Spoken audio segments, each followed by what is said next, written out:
तो सबको जय भीम, नमो बुद्धाय। सबका स्वागत है यहाँ पर। The Buddha and his Dhamma book 4 का पार्ट 1 और उसके अंतर्गत छठा चैप्टर। आज का चैप्टर भी बहुत इम्पोर्टेंट अनुसंधान है बाबा साहब का। उनके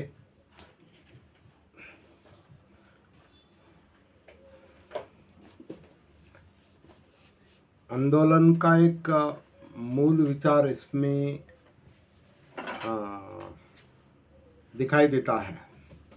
जो हमने पिछली बार उनका जो पहला मराठी मुंबई प्रांत, मुंबई इलाका परिषद मानगांव, यहाँ उन्होंने जो पहला व्याख्यान दिया था, उस व्याख्यान में भी उन्होंने इस विषय पर प्रकाश डाला था।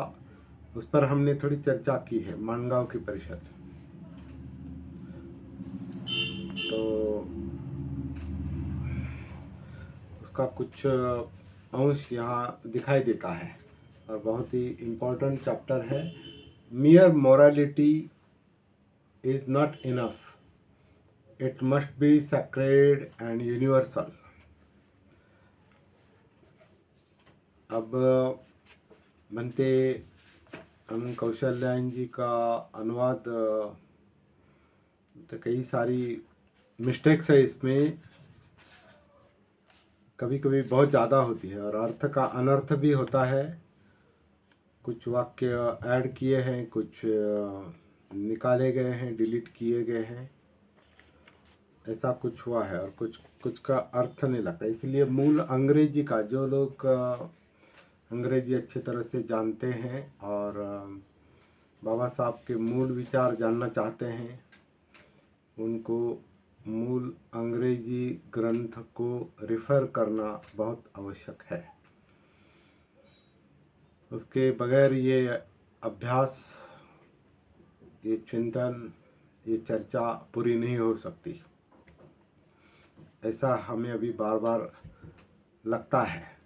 पहले ये बातें कभी समझ में नहीं आई थी, क्योंकि जब तक कुछ अनुभव की, विचारों की, चिंतन की पक्वता नहीं आती, परिपक्वता नहीं आती, तब तक कुछ बातें समझ में नहीं आती। क्योंकि बुद्ध एंड हिज धम्म या मराठी का बुद्ध आणि त्यांचा धम्म या हिंदी, ये पहले हम पढ़ चुके हैं, लेकिन अब लगता है कि कुछ बातें उस वक्त समझ में नहीं आए। एक तो इस ग्रंथ की ओर देखने का जो नज़रिया था, जो दृष्टिकोण था, वही समझ में नहीं आया था, जो बाबा साहब की प्रस्तावना में दिखाई देता है। बाबा साहब की प्रस्तावना ये बताती है कि ग्रंथ की तरफ क्या दृष्टिकोण होना चाहिए, किस दृष्टि से इसको पढ़ना चाहिए। तो कई सारी बातें हैं। ये भी बहुत अभी चिंतन के लिए बहुत बड़ा खाद है इसमें, बहुत बड़ी विषय, बहुत विषय है इसमें। mere morality is not enough, it must be sacred and universal. केवल सदाचार पर्याप्त नहीं, ये पवित्र और व्यापक होना चाहिए, सैक्रेड एंड यूनिवर्सल। तो सैक्रेड का नॉर्मल अर्थ तो पवित्र है और परिचित अर्थ पवित्र है, लेकिन बाबा साहब ने सैक्रेड को भी कई तरह से देखा है इसमें। पवित्र, किसको पवित्र कहते हैं, क्या है पवित्रता, तो इसको अब हमें थोड़ा बारीकी से देखना पड़ेगा। What is a thing sacred, why is a thing sacred, ऐसा पहले ही सवाल है कि कोई चीज़ कोई भी चीज़ या बात कब पवित्र बनती है, क्यों पवित्र बनती है? हर समाज में, चाहे वो आदिम अवस्था में हो या चाहे वो उन्नत अवस्था में हो,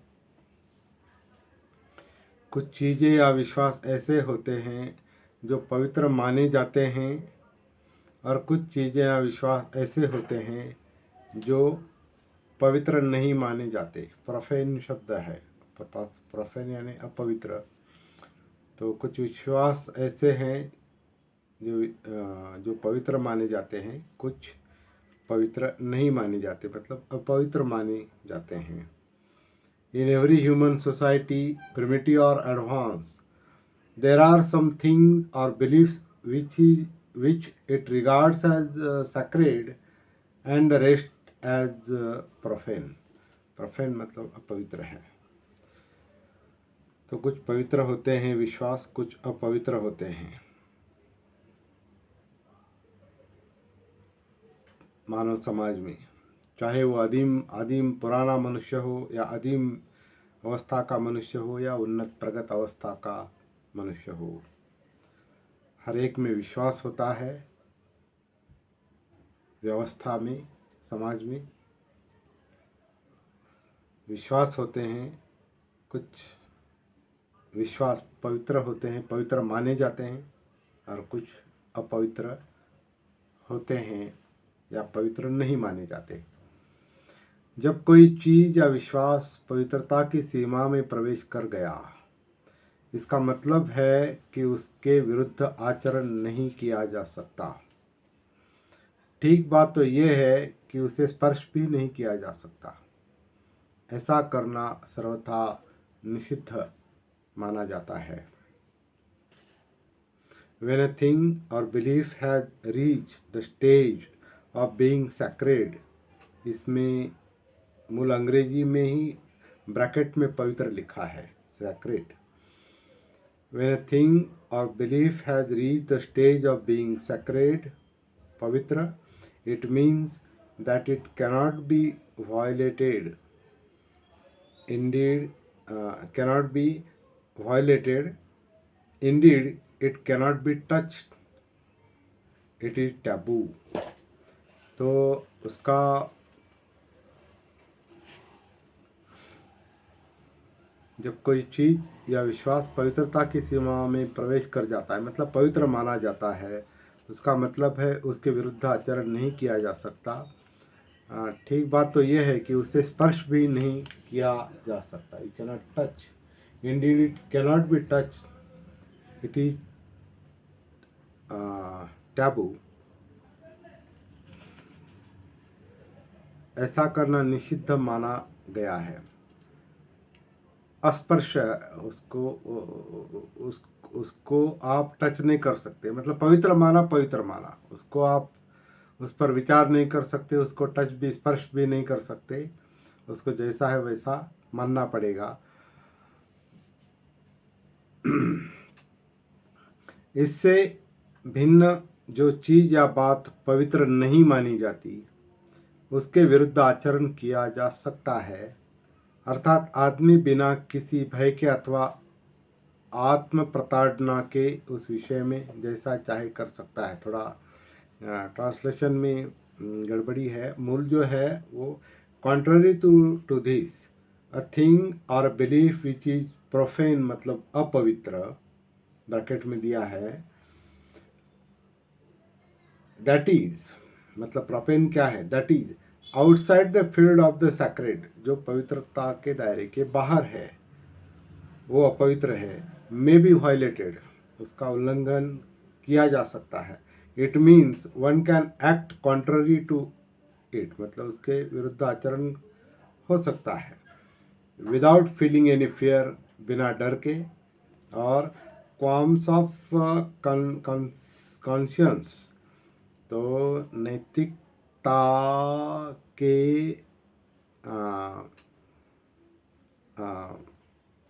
नैतिकता में अनइजीली, मतलब अनइजीनेस फील नहीं किया जा सकता। जो अपवित्र है वो अनइजी नहीं लगता उसका उल्लंघन करना। और वो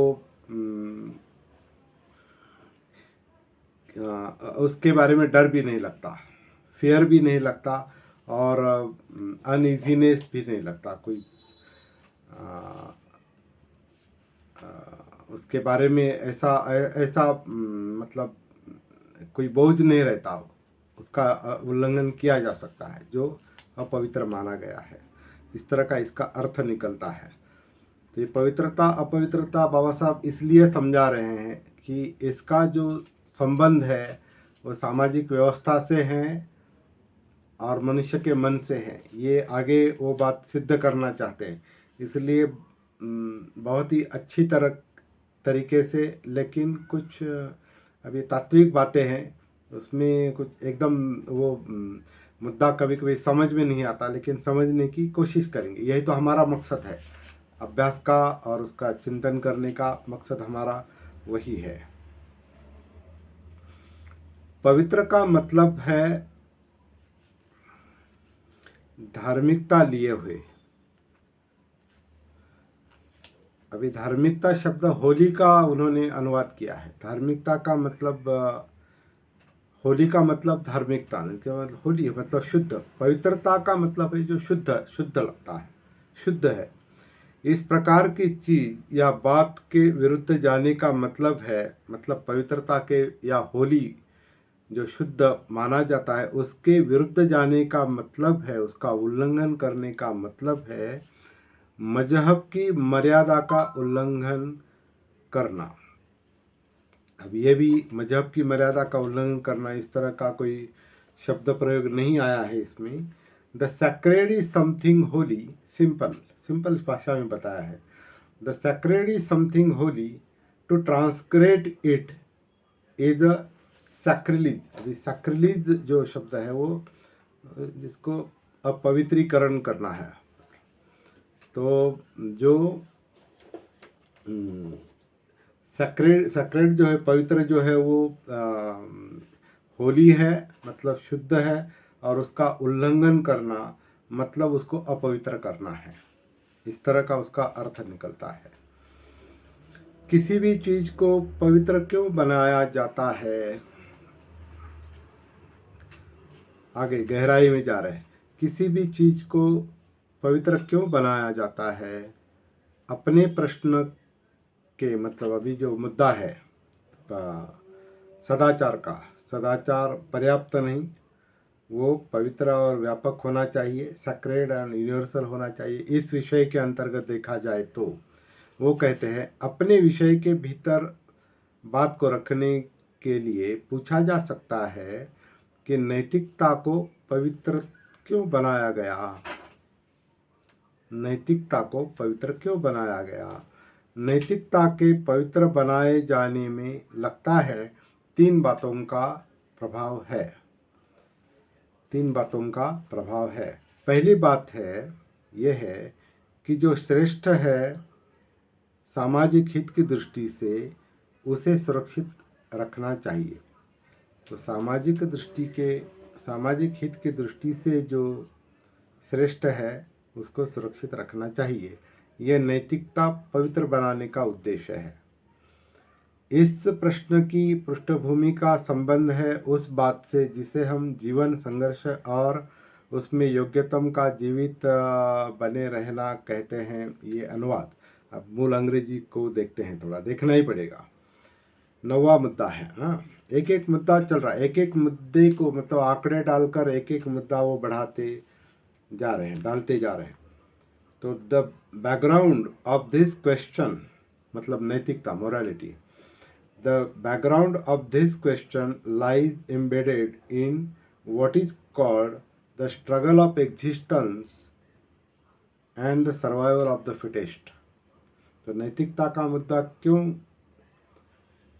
देखना आवश्यक है, नैतिकता की पवित्रता को देखने का मतलब क्या मकसद है, तो उसे स्ट्रगल फॉर एग्जिस्टेंस, क्योंकि हर व्यक्ति प्राणी अपना अस्तित्व बनाए रखने के लिए स्ट्रगल करता है, संघर्ष करता है, और सर्वाइवल ऑफ द फिटेस्ट, जो सबल है, जो पात्र है क्या शब्द प्रयोग किया है उन्होंने,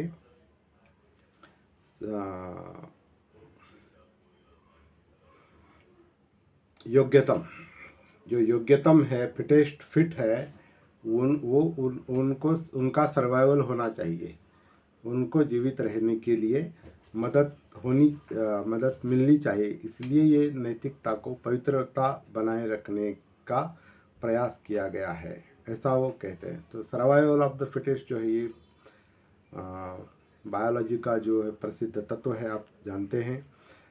ये प्रश्न आगे कहा है, ये प्रश्न विकासवाद के सिद्धांत से संबंधित है। This arises out of theory of evolution, उत्क्रांति यानी विकासवाद के सिद्धांत से संबंधित है। ये सदाचार और पवित्रता का मुद्दा, सदाचार का और पवित्रता का मुद्दा, ये विकासवाद के यानी इवोल्यूशन, उत्क्रांति के विषय से संबंधित है। सब जानते हैं कि मानव समाज में जो विकास हुआ है वो जीवन संघर्ष के कारण हुआ है। स्ट्रगल फॉर एग्जिस्टेंस, जीवन संघर्ष के कारण मानव समाज का विकास हुआ है, क्योंकि आरंभिक युग में भोजन सामग्री बड़ी सीमित मात्रा में थी। सिंपल बात, जिंदा रहने के लिए जो खाना चाहिए वो सामग्री आरंभिक युग में बहुत कम होने के कारण जीवन संघर्ष चलता था, भयानक संघर्ष रहा है। प्रकृति के पंजे और दांत रक्तरंजित रहे हैं। मतलब पहले जो पानातिपात क्यों होता था, हिंसा क्यों करते थे लोग, आरंभ के लोग अन्य प्राणियों की तरह क्यों करते थे? क्योंकि भूख मिटाने के लिए, जिंदा रहने के लिए प्रकृति के पंजे, उनके पंजे और दांत रक्तरंजित रहे हैं। भयानक संघर्ष रहा है, बहुत इम्पोर्टेंट मुद्दा, बेसिक मुद्दा है। और इसलिए पानातिपात एक क्यों स्वभाव बनता है मनुष्य का, और दूसरे प्राणी तो है, मनुष्यों में भी पानातिपात क्यों होता है? क्योंकि ये जो सृष्टि ने जो संस्कार डाले हैं कि पंजे और दांत रक्तरंजित रहे हैं, तो उसमें एक मुद्दा जो है ये भोजन का है और दूसरा सुरक्षा का है। वो अलग अलग उसके अंग है, लेकिन भयानक संघर्ष रहा है। ऐसे जीवन संघर्ष में जो भयानक और रक्तरंजित होता है, इसमें केवल जो योग्यतम है, फिट है, जीवन जीने योग्य है, सबल है, वही बचा रहता है। जीवस्य जीवनम, एक जीव दूसरे पर निर्भर रहता है, सब एक तत्व है। तो इस जीवन संघर्ष में कौन बचता है? जो योग्यतम है वो बचता है, लेकिन उसे भी बहुत भयानक और रक्तरंजित काम करना पड़ा है पहले। आज भी कुछ लोग करते हैं, लेकिन अभी थोड़ी मनुष्यता, मानवता डेवलप होने लगी है, तो पानातिपात, वेरमणि का थोड़ा बहुत आचरण पहले से ठीक होने लगा है। समाज की मूल अवस्था ऐसी ही रही है। बहुत प्राचीन काल में किसी न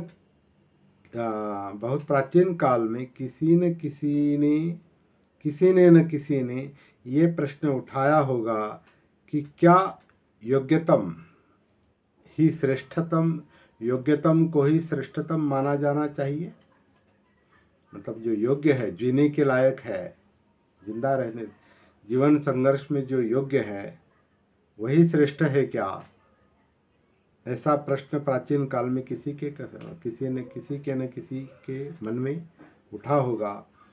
क्या जो निर्बल है, मतलब जो योग्य, जीने के योग्य नहीं, जीवन संघर्ष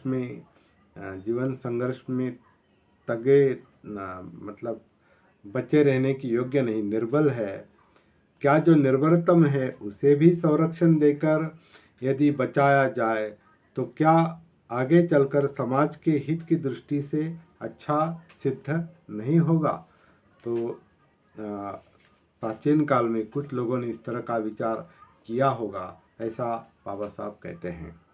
लगता है कि उस समय के समाज की जो स्थिति थी, उस समय उसने एक सकारात्मक उत्तर अवश्य दिया होगा, अफर्मेटिव। तब प्रश्न पैदा होता है कि कमजोरों के संरक्षण का क्या उपाय है? जो कमजोर है, निर्बल है, उनके संरक्षण का क्या उपाय है? जो योग्यतम हो उस पर कुछ प्रतिबंध लगाने से और कोई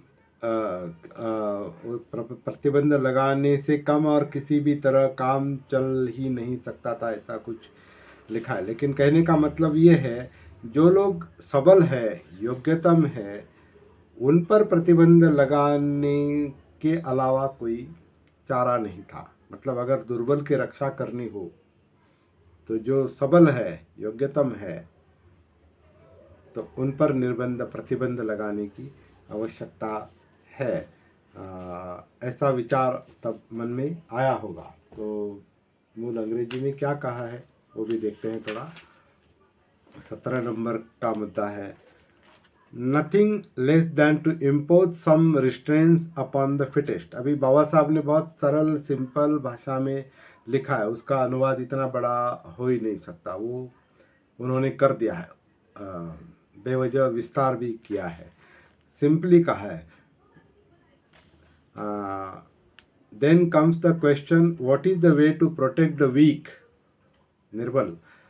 what then comes the question, what is the way to protect the weak? Nothing less than to impose some restraints upon the fittest। जो सबल है उन पर कुछ निर्बंध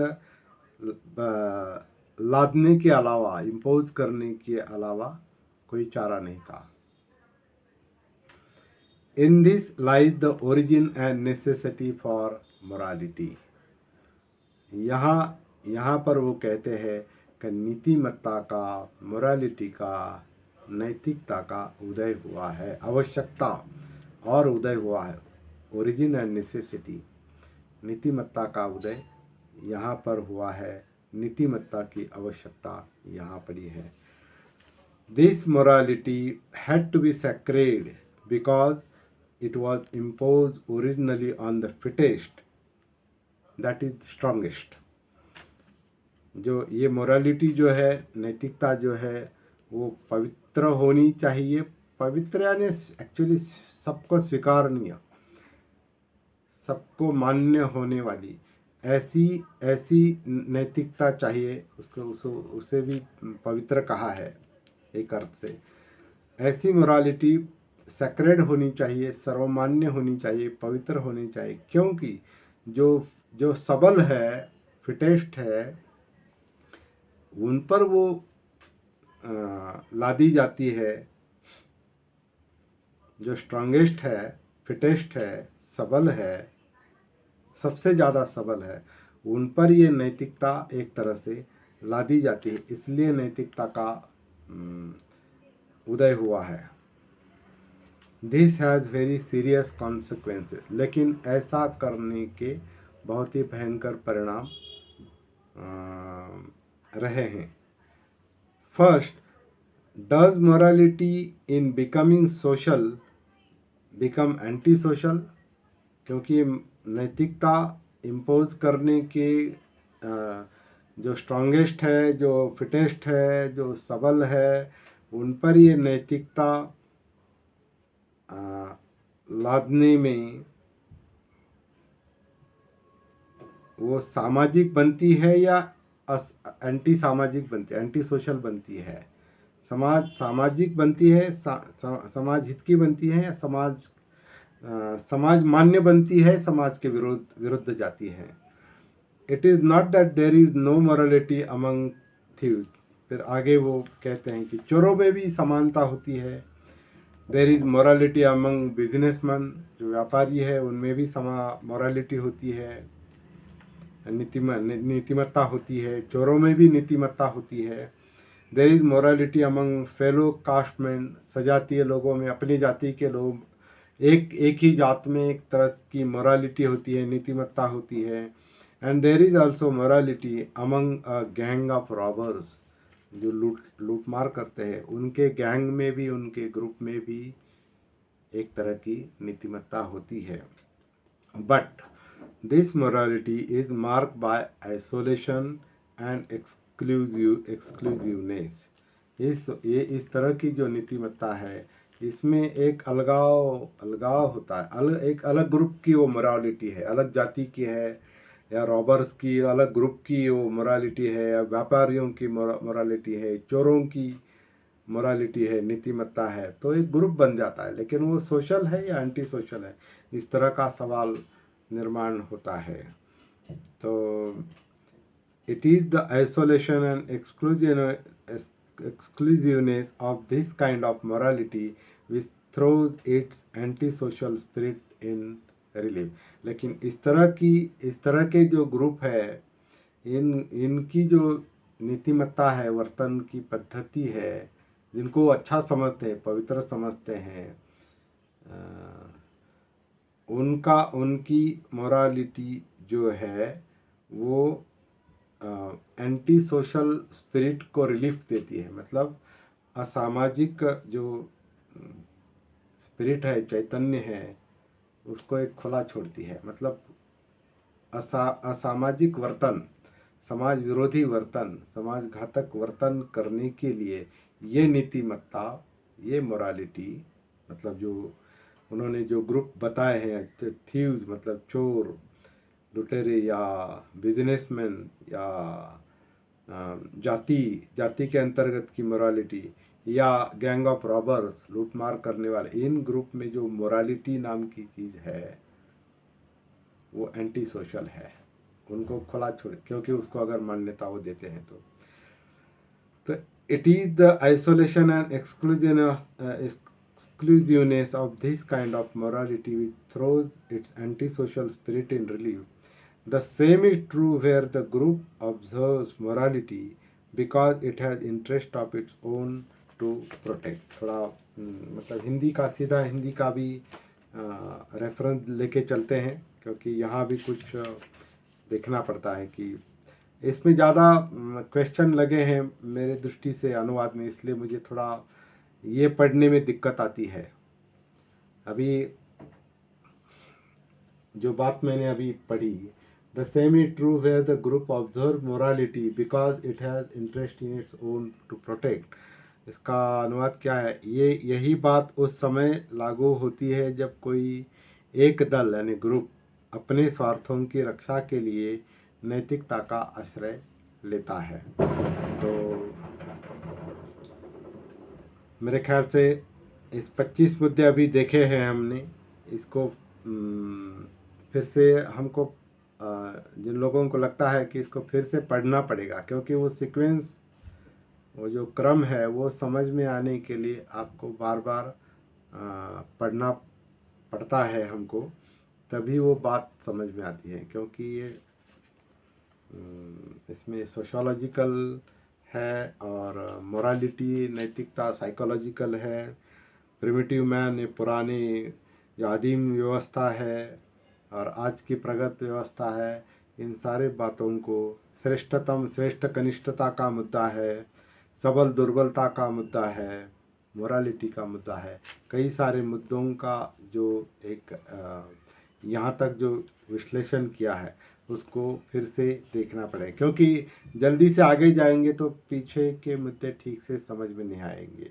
तो 25 तक हमने ये पॉइंट 25 पॉइंट तक हमने अभी पढ़ा है। बाकी जो 41 टोटल 41 मुद्दे हैं, बाकी जो मुद्दे हैं वो कल देखेंगे। अगर आप चाहते हैं तो सुबह 7:30 बजे भी हम फिर से बैठ सकते हैं और ये पूरा कर सकते हैं, क्योंकि ये ग्रंथ जो है अभी 259 तक आया है। 467 पन्ने हैं, उसमें से 260 तक हम 59 तक आए हैं, तो ये हमें पूरा करना है। तो यहाँ तक मेरे ख्याल से काफ़ी है, पर्याप्त है। उसके बाद जो है वो हम कल देखेंगे। कल सुबह 7:30 बजे मेरे ख्याल से फिर से मिलेंगे और इस पर थोड़ी चर्चा करेंगे, ताकि ये चैप्टर पूरा हो। और फिर से शाम को 7:30 बजे बैठेंगे। समाज की दलबंदी का असर बड़ी दूर तक पहुंचता है। ये दलबंदी वगैरह ये जो शब्द है, उन्होंने ग्रुप ऑर्गेनाइजेशन का ये अनुवाद किया है। ये सब कल हम देखेंगे। और जिनको इंटरेस्ट है वो अपना अंग्रेजी किताब और हिंदी किताब, या जो मराठी लोग हैं उन्होंने मराठी किताब भी खोलकर देखना चाहिए कि बाबा साहब इसमें मोरालिटी के बारे में, पवित्रता के बारे में क्या कहना चाहते हैं। जय भीम, नमो बुद्धाय। कल फिर से मिलेंगे सुबह 7:30 बजे और शाम को भी।